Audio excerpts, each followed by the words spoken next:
Hey there, how are you? Hope you're well. Thanks for dropping by. Today's video is simply an opportunity for me to share something with you. It's an opportunity for me to share some gold nuggets of information, and what you do with those gold nuggets is really up to you. What I would love for you to do is to understand it, absorb it, and then implement it.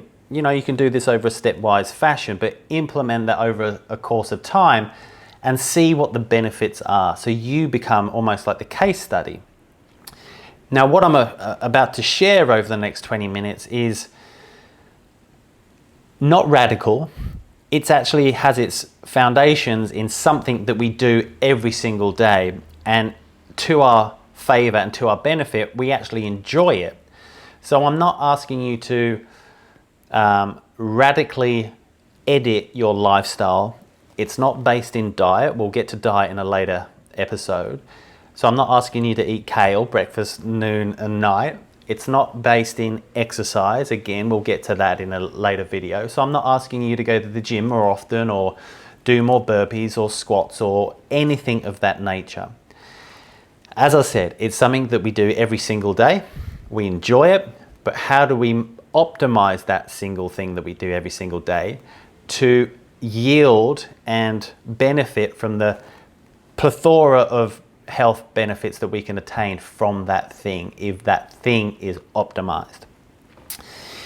Before we get into the weeds with that discussion, I just want to share with you very quickly a little bit about me, and I guess more importantly why I'm talking to you today and why I'm passionate about health and well-being.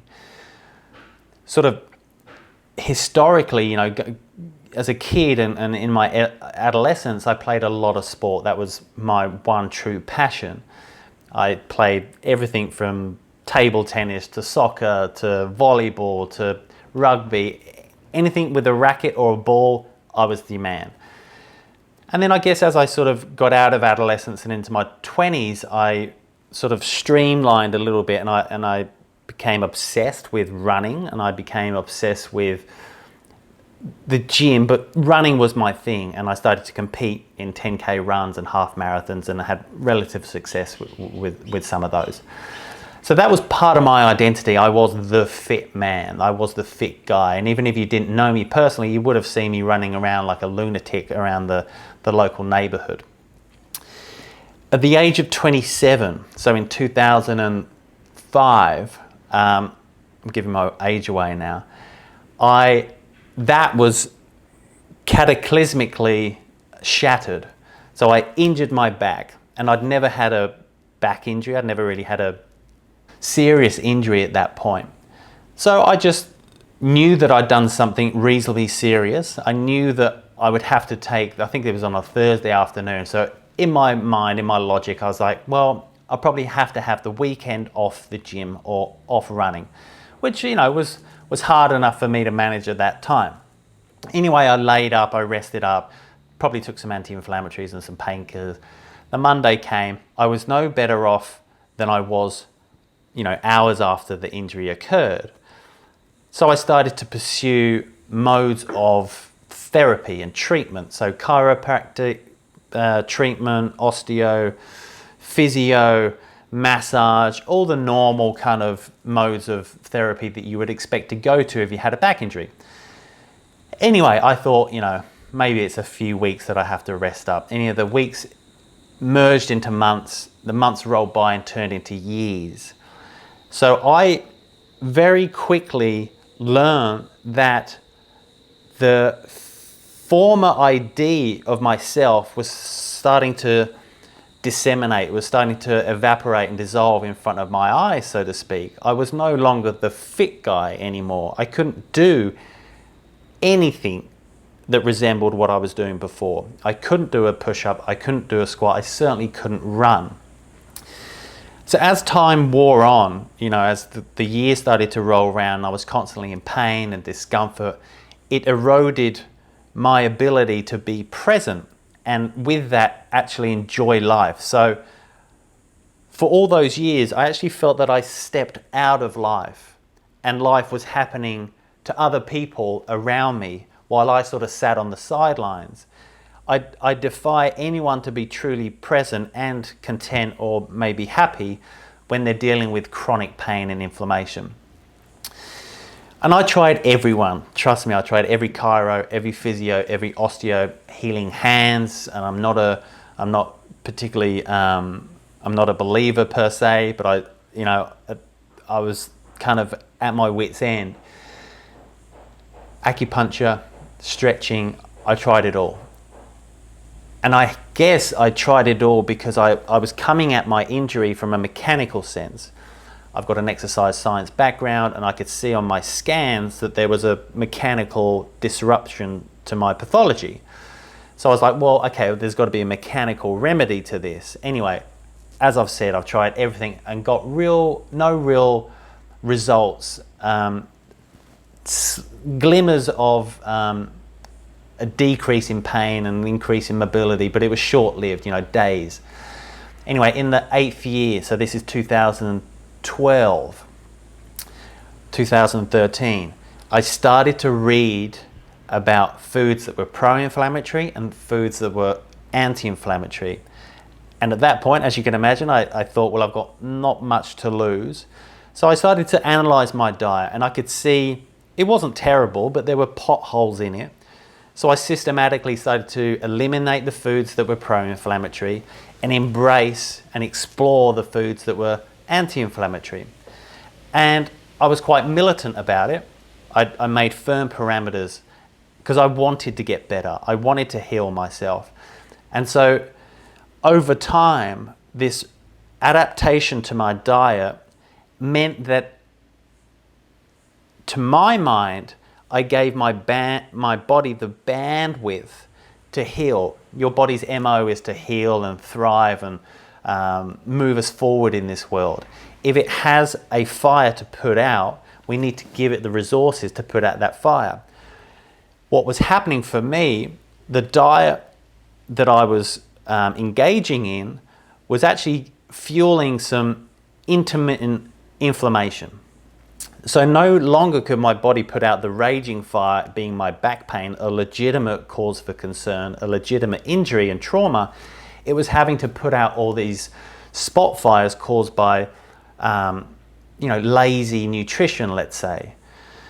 Once I smoothed that out and I wasn't exposing my body to those spot fires, my body could address the injury and apply all the resources and energy into healing and repairing.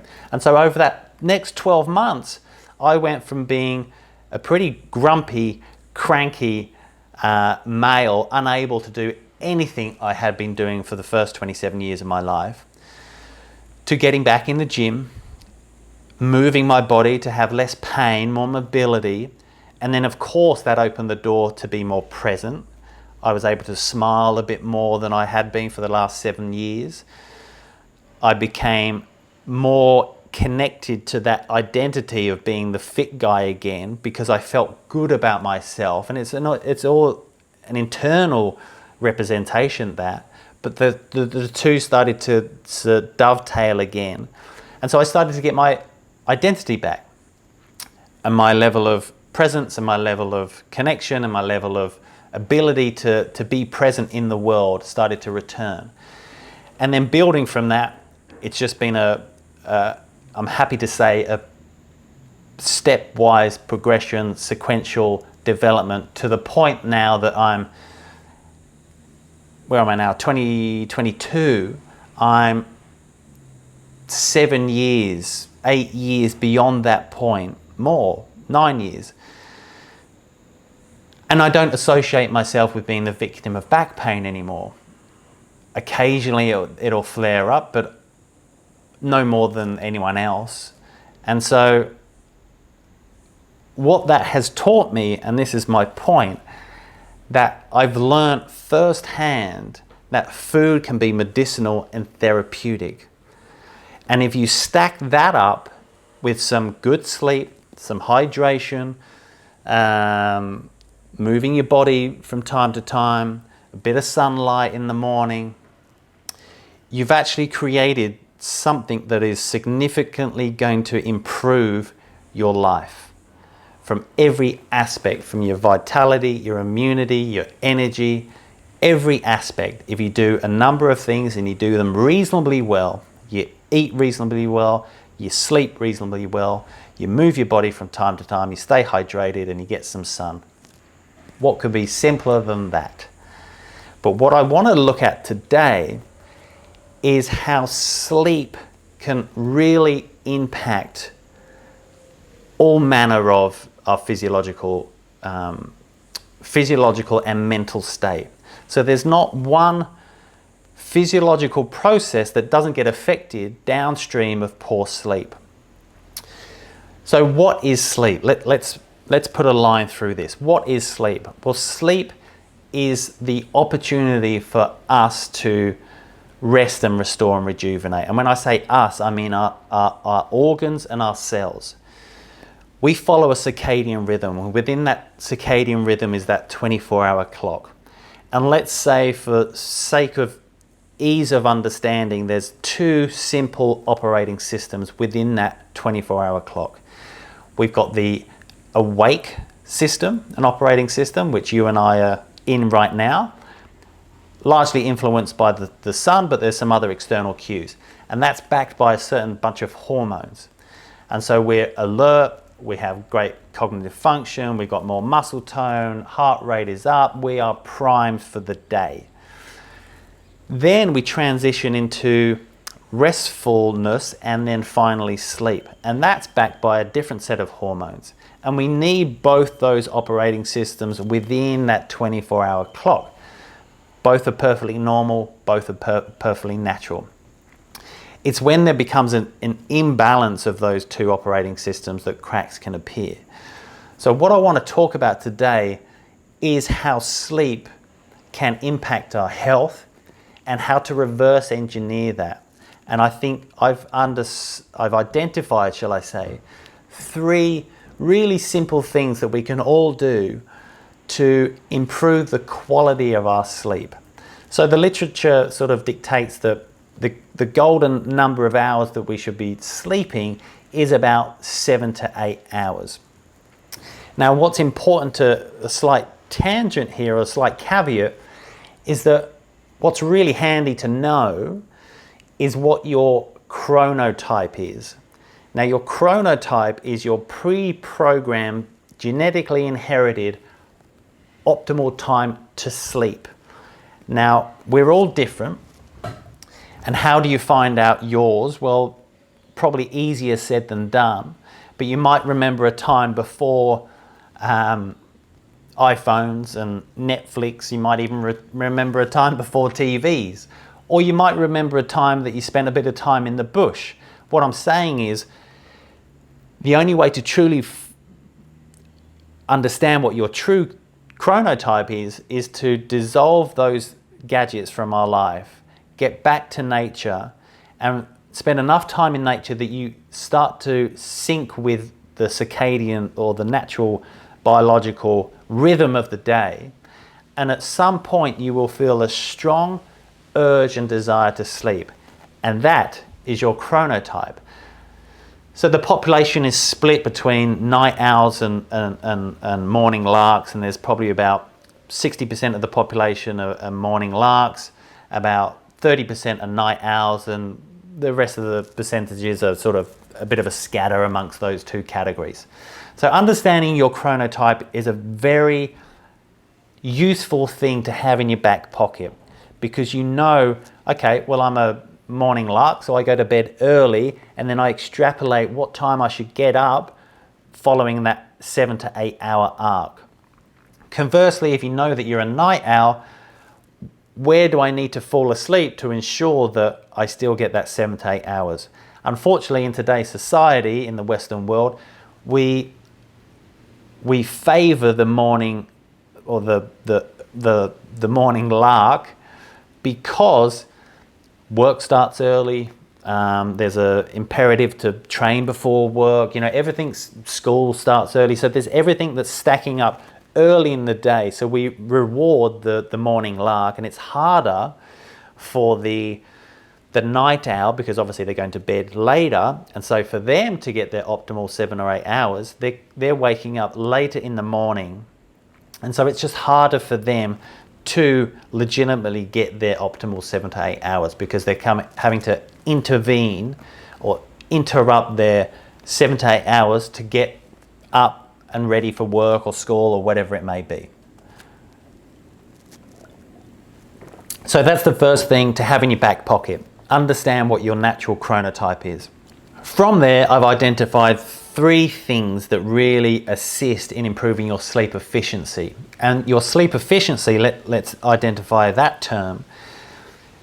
It's the amalgamation or the relationship between the duration of your sleep and also the quality of your sleep. So if you're getting 8 hours, great, but if that 8 hours is speckled with getting up multiple times to the toilet, not being able to fall to sleep in the first instance, or when you return from the bathroom, you're not able to sleep, you wake up at 3 in the morning. So you can quickly understand that it's not just about the duration, the totality of the sleep, it's about the architecture within that sleep.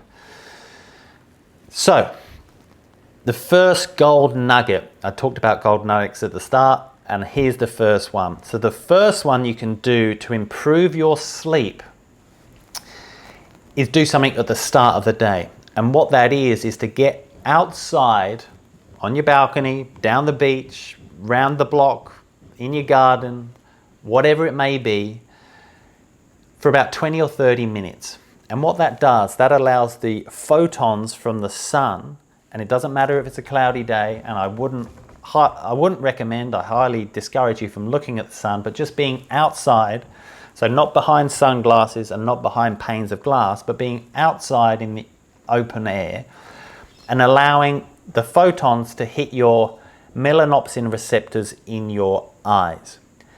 What that essentially does, it informs us that that blue light from the sun is hitting our eyes, and it's informing our physiology that it's daylight. So we need to be primed, we need to be optimized, we need to be functioning, we need to be ready for the day. It tells us that. But it also sets a countdown timer. And that countdown timer is about 14 or 16 hours from that moment. And that moment is the time where you will feel the desire and the urge to fall asleep. What is happening at that junction is that there's a chemical buildup of adenosine in your brain. So from the moment we get outside in the early morning sun, there's a countdown of 14 to 16 hours and this slow, gradual build-up of adenosine over the course of that day. It also helps to inform when melatonin gets released. So there's a hormonal path that encourages to sleep later in the day, and there's a chemical path that encourages us to sleep later in the day. And they converge around that chronotype that I've been talking about. And at that point, when you remove Netflix and you remove iPads and socializing and stimulants, you get this strong urge, desire to sleep. And all things being equal, that's when you put your head down, and that's when you transition in from restfulness to sleep. What interrupts that slow build-up of adenosine over the course of the day is this stuff, caffeine. Now, one of my gold nuggets isn't to say stop drinking caffeine, quite the other way really, but in this instance we just need to monitor how much caffeine, or should I say when you're drinking caffeine across that morning and afternoon. So ideally we want early morning sun, we extrapolate 14 to 16 hours, that's when you're going to have this urge to sleep. That's a combination of that chemical, adenosine, and the hormonal being melatonin. As that adenosine, the receptors on your, as the adenosine attaches to the adenosine receptors in your brain, and we get to a certain threshold, which is at the other end of the day, the thing that occupies that receptor is caffeine. So it stops that buildup of adenosine over the course of the day. Now, it's not catastrophic if we can curtail when we're having the caffeine. So caffeine in the first thing in the morning, great, gets you going, gets you motivated, gets you driven, makes you a better dancer, puts a spring in your step. Great. And caffeine has a half-life of about 5 to 6 hours and a quarter life of about 10 to 12 hours.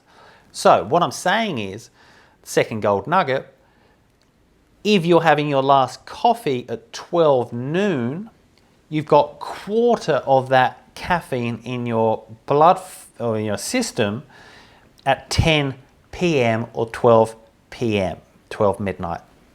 So just be conscious of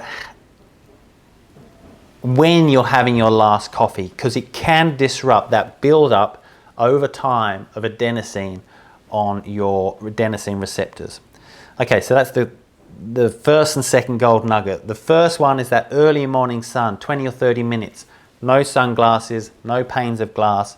Be outside legitimately. Doesn't matter if it's a cloudy day, just get amongst it. It might be a great time to piggyback that early morning sun exposure with some exercise, be it a walk with a friend, walking the dog, or anything more strenuous, whatever floats your boat. That's your predicament.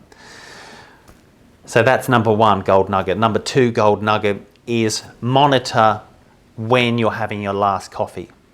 Coffee's a fantastic thing. I'm not a Philistine. I'm not going to say don't drink coffee, but just monitor, particularly, here's the thing, at the other end of the day, if you're struggling to transition from restfulness to sleep, i.e. you hit the pillow and then you're ruminating a little bit. It's not that easy to fall asleep. You're not falling asleep within 15, 20 minutes. Have a look at the timing of your coffee and or tea. So tea, obviously black tea contains caffeine, probably not as much as coffee, but have a look. If you're having a tea late in the afternoon or just before bed, some of my clients exhibit this behavior, it definitely can impede the architecture of your sleep, which relates to that sleep efficiency, quality and quantity. Number three relates to that hormonal pathway that encourages us to sleep, so melatonin. So melatonin is the hormone, and position it as if it's the starter's gun for sleep. So it sets the picture, sets the scene for sleep. It's not pulsing through our veins during sleep. So it sets us up, it gets us ready, and it gets us ready to transition to sleep. So as that should normally and naturally come in around that chronotype that I've been talking about, the thing that will disrupt that and stall the release of that melatonin is blue light. Now, blue light, as we know, we're using that as a tool in the early morning part of the day. But if you're having excessive blue light beyond sunset, then it will naturally impair the release of melatonin when it should be released. And so consequently stalling or hindering your ability to transition to sleep from a resting state. So how do we manage that? Golden nugget number three. So we manage that by simply managing the amount of exposure to screens like you're looking at now. So everything from a iPhone, laptop, TV, either one. So let's splice this gold nugget number three. You can either put a filter, so a blue light filter or blue light blocker on any of those devices. Modern day TVs come with those as well. iPhones go into settings, maybe display, and you can adjust the blue light to be emitted from sunrise to sunset, or you can customize. So, all Apples, I'm sure Samsung's the same. So that's the first thing we can do. The second thing that we can do is literally monitor. What point do we say to ourselves and make an agreement with yourself or your health coach or your partner, I'm going to check out at X o'clock, which is 2 hours, 90 minutes minimum away from where I want to fall asleep. So work out what your chronotype is and then reverse engineer that to a point where you go, okay, that's 90 minutes or 2 hours from there. That's the time that I'm going to check out from Netflix and binge and whatever it is that you're watching. I know that sounds harsh, and I know that sounds like I'm a poking fun, but if you are suffering from any one of these symptoms, irritability, poor concentration, poor alertness, demotivated, unmotivated, poor immunity, lack of resilience, it could be that your sleep efficiency isn't optimized. It isn't where it should be. And so I think a great place to start before you start looking at your diet, before you start doing squats and push-ups and all that jazz, because that might not actually be helping in this instance, is to look at sleep. We do it every day, like I said right at the start of the video. It's enjoyable. Who doesn't love sleep? It's just a case of seeing where the small wins are to increase the sleep efficiency consistently. So it's setting up a protocol that you can do today and tomorrow and next week and next month. So it's not radical. It can't be radical. It needs to be something that you can do every single day to foster and curate a sleep architecture that allows you to have good sleep, consistent sleep for about 7 to 8 hours. So those 3 gold nuggets, start there, because they could be your meal ticket for better health, better vitality, better immunity, better mood, less irritable, more patience, better focus. All physiological processes are hindered and affected negatively from poor sleep. So it might be something that gets overlooked. We often look to diet and we often look to exercise, but looking at our sleep is often the lowest hanging fruit, and it's often one of the first places I'll start the conversation with new clients. So I hope that makes some sense to you. I hope there's some gold nuggets in there. Well, there are. So just to recap, early morning sun, you can accompany that with some exercise. That'll be a great thing to do. Monitoring how much and when you're having your last caffeine. Remember, caffeine has a half-life of about 5 to 6 hours, and that will be stalling the accumulation of adenosine in the brain. And number 3, keeping a watch on how much blue light is hitting our eyes beyond sunset. And so either 1, adopting a blue light filter or blue light blocker on all devices, including your TV, or making an arrangement with yourself that at X o'clock, which is 90 minutes, 2 hours from where I want to sleep, you say, I'm downing tools. And that's a great segue into picking up a book or reading a newspaper, because I guarantee you'll find your chronotype a lot easier reading a book or a newspaper than you will watching, Succession or whatever it is that you're watching online, because you're stimulated. So 2 things are happening, or probably more than that. You're getting blue light, so that's stalling melatonin, but you're also stimulating. Netflix, binge, Stan, they have fantastic content. We are so lucky to have the content that we do. And so we're engaged. It's a great show. It's a great drama. It's a great thriller. If it's a thriller, that's adding another level of complexity. It's giving us the hormones, adrenaline, cortisol, that are flying in the face of where we want to head, which is restfulness and sleep. So that's another thing to wrestle with. So be mindful of the timing of watching these things, and is it super arousing? And if it's super arousing, it's going to be harder for you to wind down and transition into sleep. Guys, thank you for stopping by. Thank you for listening.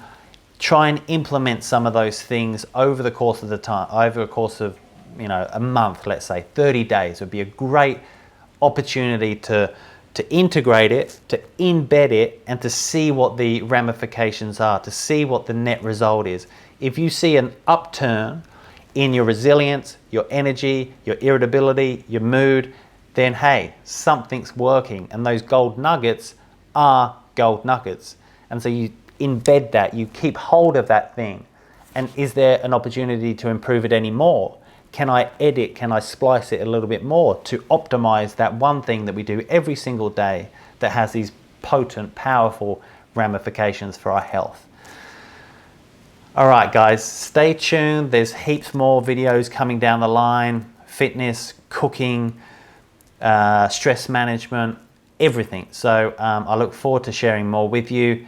Take care, and I'll speak to you soon.